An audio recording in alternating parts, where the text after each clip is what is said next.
Perkenalkan, nama saya Novitaria Immanuela Simanjuntak, NIM 250104015. Pada video kali ini saya akan memenuhi ujian akhir semester saya, yaitu soal yang pertama, apa manajemen sebagai ilmu dan sebagai seni? Manajemen sebagai ilmu adalah manajemen yang didasarkan pada prinsip-prinsip yang pasti dan menggunakan pendekatan ilmiah. Sebagai contoh, teori manajemen ilmiah Taylor, dan teori administrasi sosial dan organisasi ekonomi Weber, di mana dapat diimplementasikan untuk meningkatkan produktivitas dan efektivitas organisasi, laba atau nirlaba, swasta atau publik. Sedangkan manajemen sebagai seni adalah aktivitas manajemen bertindak secara fleksibel dan inovatif.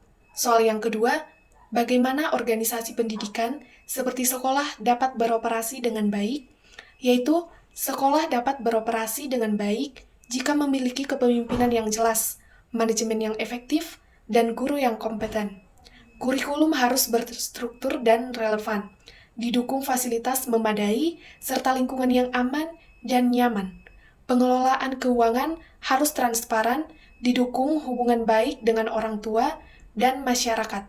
Evaluasi rutin dan budaya sekolah yang positif membantu peningkatan kualitas belajar dan pengembangan karakter siswa.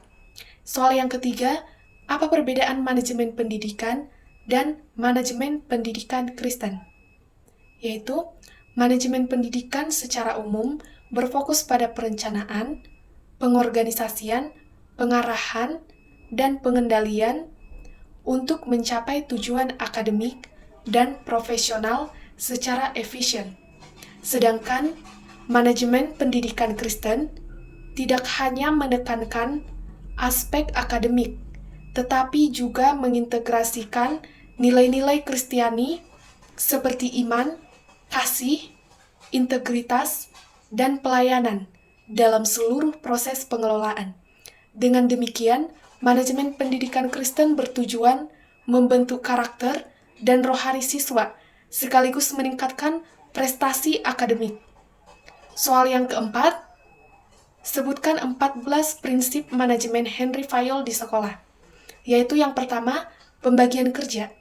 Tugas guru dan staf dibagi sesuai keahlian. Yang kedua, wewenang dan tanggung jawab. Kepala sekolah memiliki wewenang dan bertanggung jawab atas keputusan. Yang ketiga, disiplin. Guru, staf, dan siswa mematuhi aturan dan etika. Yang keempat, kesatuan perintah. Setiap staf menerima instruksi dari satu atasan langsung. Yang kelima, kesatuan arah. Semua kegiatan diarahkan pada visi misi sekolah. Yang keenam, kepentingan sekolah di atas pribadi, yaitu tujuan sekolah lebih diutamakan daripada kepentingan individu. Yang ketujuh, imbalan. Gaji dan penghargaan adil untuk motivasi. Yang kedelapan, sentralisasi. Keputusan strategis diambil manajemen, tugas rutin didelegasikan. Yang kesembilan, rantai skalar. Struktur organisasi jelas dari kepala sekolah hingga staf. Yang kesepuluh, tata tertib. Tempat, jadwal, dan kegiatan teratur. Yang ke-11, keadilan. Perlakuan adil bagi guru, staf, dan siswa. Yang ke-12, stabilitas tenaga kerja. Mempertahankan guru dan staf agar tidak sering berganti. Yang ke-13, inisiatif. Mendorong ide dan kreativitas guru serta staf. Yang ke-14, semangat korps. Menumbuhkan kerjasama dan kebersamaan di sekolah. Soal yang kelima, jelaskan perbedaan 3 level bidang kajian manajemen pendidikan, yaitu yang pertama, level mikro, atau level manajemen pendidikan yang berfokus pada unit terkecil dalam pendidikan seperti kelas, guru, dan siswa. Kajian meliputi proses pembelajaran, administrasi, kelas, evaluasi siswa, dan interaksi guru dan siswa. Tujuannya memastikan proses belajar mengajar berjalan dengan efektif.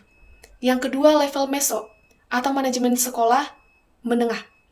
Fokus pada pengelolaan sekolah atau lembaga pendidikan secara keseluruhan. Kajian ini meliputi pengelolaan kurikulum, staf, fasilitas, dan program sekolah. Tujuannya adalah mengkoordinasikan berbagai unit agar mendukung visi dan misi sekolah. Yang ketiga, level makro, yaitu manajemen pendidikan sistem puncak. Berfokus pada kebijakan, perencanaan, dan regulasi pendidikan pada tingkat luas seperti dinas pendidikan atau kementerian. Kajian ini meliputi perumusan kebijakan, standar pendidikan, dan perencanaan jangka panjang. Tujuannya yaitu menetapkan arah dan strategi pendidikan nasional atau regional. Soal yang keenam, jelaskan model manajemen pendidikan dan model kepemimpinan yang berkaitan dengan setiap model manajemen pendidikan tersebut. Yaitu yang pertama, manajemen tradisional atau manajemen klasik, yaitu yang berfokus pada struktur, aturan, dan efisiensi. Yaitu kepemimpinan yang sesuai adalah autokrasi, di mana kepala sekolah mengatur jadwal, tugas guru, dan prosedur administrasi. Yang kedua, manajemen humanistik atau partisipatif, yaitu yang berfokus pada kesejahteraan staf dan siswa serta partisipasi dalam pengambilan keputusan. Kepemimpinan yang sesuai adalah demokratis, partisipatif, seperti misalnya guru dilibatkan dalam penyusunan kurikulum dan kegiatan sekolah. Yang ketiga, manajemen kontingensi atau situasional, yaitu manajemen yang berfokus pada fleksibilitas sesuai situasi dan kebutuhan sekolah. Kepemimpinan yang sesuai adalah situasional, di mana kepala sekolah menyesuaikan gaya kepemimpinan dengan kondisi yang dihadapi. Yang keempat, manajemen strategis, yang berfokus pada perencanaan jangka panjang, inovasi, dan pengembangan sekolah. Kepemimpinan yang sesuai adalah visioner atau transformasional, misalnya menetapkan program pendidikan karakter, teknologi pembelajaran, atau kerjasama komunitas. Terima kasih, sekian ujian akhir semester yang saya paparkan. Jika ada yang salah, mohon dimaafkan. Terima kasih.